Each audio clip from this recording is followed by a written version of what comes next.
वायुपुत्र हनुमानाचा जन्म चैत्र महिन्याच्या पौर्णिमेला झाला होता आणि याच कारणामुळे हा दिवस हनुमान जन्मोत्सव म्हणून साजरा केला जातो।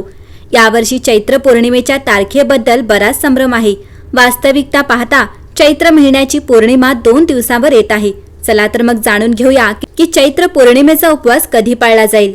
पंचांगानुसार चैत्र पौर्णिमा तिथी 1 एप्रिल रोजी सकाळी 7:07 सुरू होईल आणि 2 एप्रिल रोजी सकाळी 7:42 संपेल। त्यामुळे चैत्र पौर्णिमा 2 एप्रिल रोजी या दिवशी चंद्रोदय सायंकाळी 7:02 असेल। चैत्र पौर्णिमेला भगवान विष्णूला समर्पित उपवास केला जातो। उपवासाच्या दिवशी संध्याकाळी चंद्रोदयाला प्रार्थना करणे शुभ मानले जाते। त्यामुळे जे पौर्णिमेच्या दिवशी उपवास करतात ते 1 एप्रिल रोजी उपवास करतील, तर उपवासाच्या पौर्णिमेच्या दिवशी चंद्रोदय सायंकाळी 6:11 होतो। हनुमान जन्मोत्सव 2026 शास्त्रानुसार भगवान हनुमानाचा जन्म चैत्र पौर्णिमेला झाला होता। त्यामुळे हा दिवस हनुमान जयंती म्हणून साजरा केला जातो।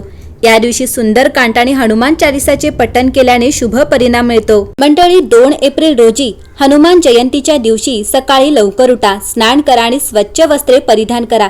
त्यानंतर घरी किंवा जवळच्या मंदिरात हनुमानाची पूजा सुरू करा। सर्वप्रथम हनुमानजींना कुंकू, मोगऱ्याचे तेल, लाल फुले आणि तुळस अर्पण करा। यानंतर बेसन, पिठाचे लाडू आणि गुळ व हरभरा नैवेद्य म्हणून अर्पण करावा। मग तुपाचा दिवा लावा आणि हनुमान चालीसा व सुंदरकांडाचे पठण करा। यामुळे हनुमानजी प्रसन्न होतात।